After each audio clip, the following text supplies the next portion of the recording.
Bienvenue dans Défense Zone, votre podcast spécialisé dans les questions de défense et de sécurité. Chaque semaine, en plus de nos entretiens avec des militaires, policiers, gendarmes, entrepreneurs et autres experts du secteur, nous vous proposons un court résumé des actualités qu'il ne fallait pas rater ces derniers jours. DGA.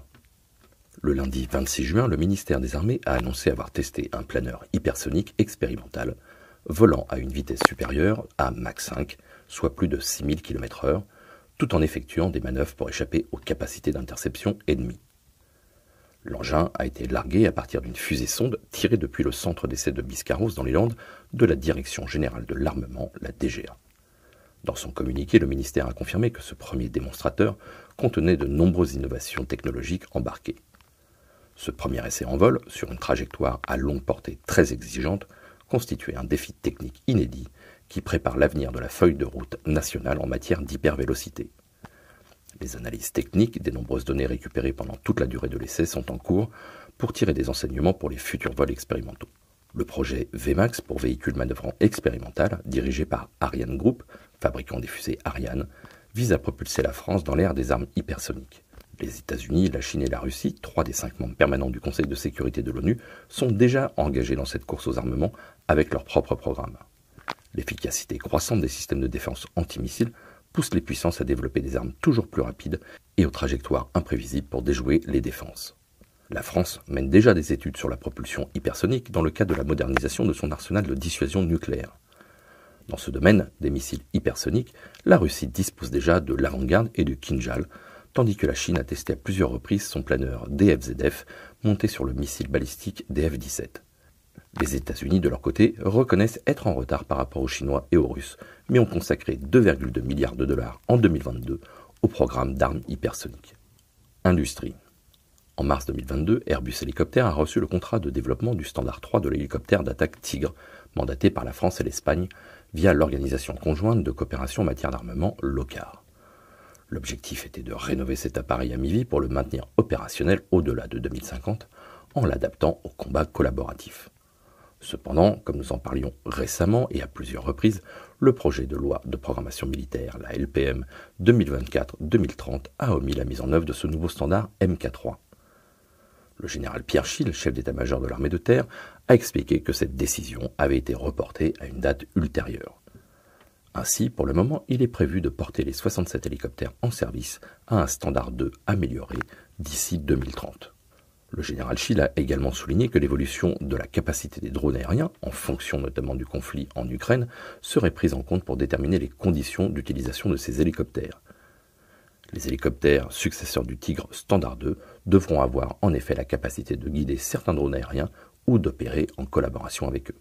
Pour le moment, les armées restent donc sur les termes du contrat notifié à Airbus Hélicoptère en 2022 pour la modernisation de l'aéronef. Safran Electronic & Defense a été retenu pour fournir le système de navigation inertielle hybride Skynaut, la centrale de cap et d'altitude à Pierce, ainsi que des actionneurs trim 4 axes. Le système de navigation Skynaut garantit des performances et une fiabilité élevée, même en l'absence ou en cas de brouillage des signaux de géolocalisation par satellite, le GPS. Le système APIRS, basé sur des gyroscopes à fibre optique et des accéléromètres MEMS, fournit aux pilotes du Tigre des données essentielles de pilotage selon les 3 axes roulis, cap et tangage. De son côté, Nexter Caindes a annoncé que la modernisation de la tourelle THL-30 équipant le Tigre était en cours. Ces travaux font aussi partie du contrat attribué en 2022 par l'OCAR. La tourelle THL-30, reposant sur le canon 30 M781 de 30 mm, verra ses performances améliorées, notamment avec une augmentation de son débattement latéral pour engager des cibles à plus de 90 degrés de chaque côté. Elles seront livrées à Airbus Hélicoptère sur les sites de Marignane en France et d'Albacete en Espagne. L'électronique embarquée sera également modernisée pour optimiser la masse et le volume du nouveau Tigre. Europe. La France, l'Estonie, la Hongrie, la Belgique et Chypre ont décidé d'acheter conjointement des missiles solaires de courte portée Mistral dans le cadre d'une coopération pour renforcer la défense européenne. Le président français Emmanuel Macron a souligné l'importance de cette coopération, déclarant, je cite, qu'il s'agissait d'un exemple concret d'achat conjoint de matériel militaire entre pays européens. Les 5 pays ont signé une lettre d'intention portant sur l'acquisition de plusieurs centaines de missiles Mistral. Le Mistral, développé par le groupe européen d'armement MBDA, est en service depuis 1988 et peut atteindre des cibles jusqu'à 6 km de distance. La conférence sur la défense aérienne à Paris avait pour objectif d'harmoniser les positions européennes, notamment en réponse à l'initiative allemande de bouclier aérien Eurosky Shield lancée en octobre dernier.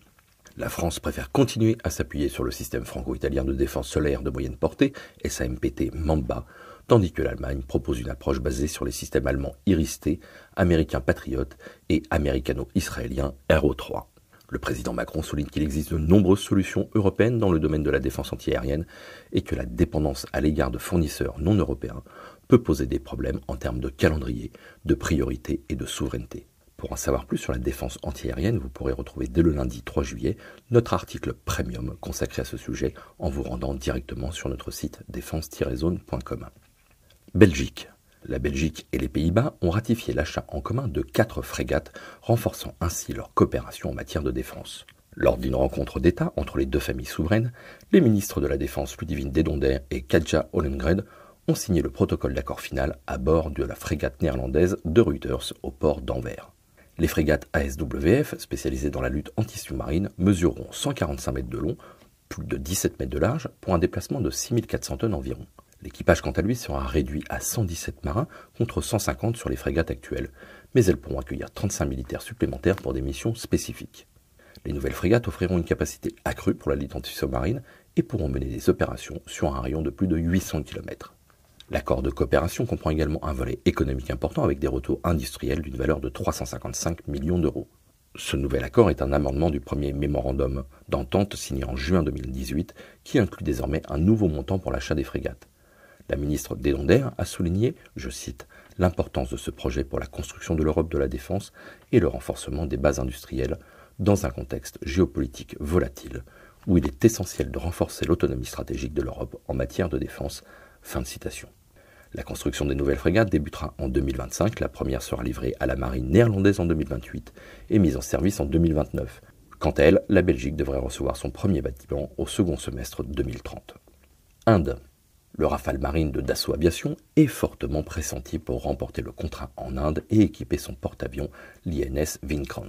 Cette préférence s'explique en grande partie par le fait que la version navale de l'avion de combat français partage plus de 80% de ses pièces et équipements avec les autres aéronefs déjà livrés à l'Indian Air Force, à l'exception de ses trains d'atterrissage.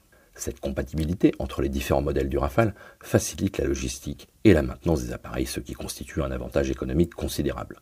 Lors des évaluations menées l'année dernière, le Rafale Marine a démontré avec succès sa capacité à décoller à partir d'un tremplin avec une charge utile suffisante pour mener à bien ses missions. Cette caractéristique est cruciale pour l'Indian Navy qui souhaite remplacer ses avions MiG-29K et disposer d'un appareil capable d'opérer depuis le nouveau porte-avions Stobar de la marine indienne conçu pour des décollages courts. Le contrat potentiel entre l'Inde et Dassault Aviation pourrait concerner jusqu'à 26 Rafale Marine, ce qui en ferait le plus gros contrat d'exportation pour cette variante spécifique. L'Inde est un partenaire de longue date de Dassault après une modernisation de sa flotte de Mirage 2000 et la réception récente de 36 Rafales pour sa force aérienne. Pour ce contrat, le chasseur français est en concurrence avec le FA-18EF Super Hornet de Boeing.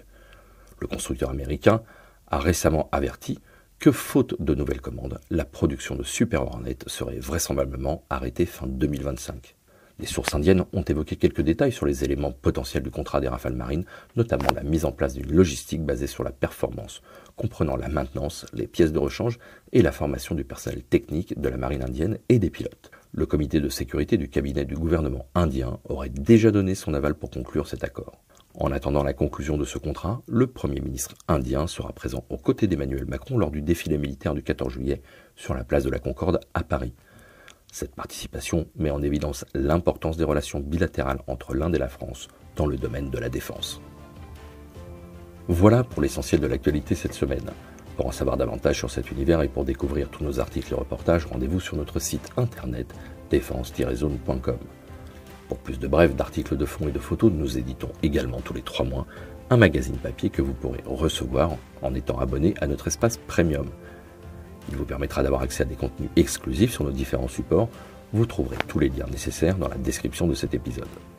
En attendant, nous vous souhaitons une bonne journée et nous vous donnons rendez-vous la semaine prochaine pour un nouveau résumé de l'actualité des forces de défense et de sécurité.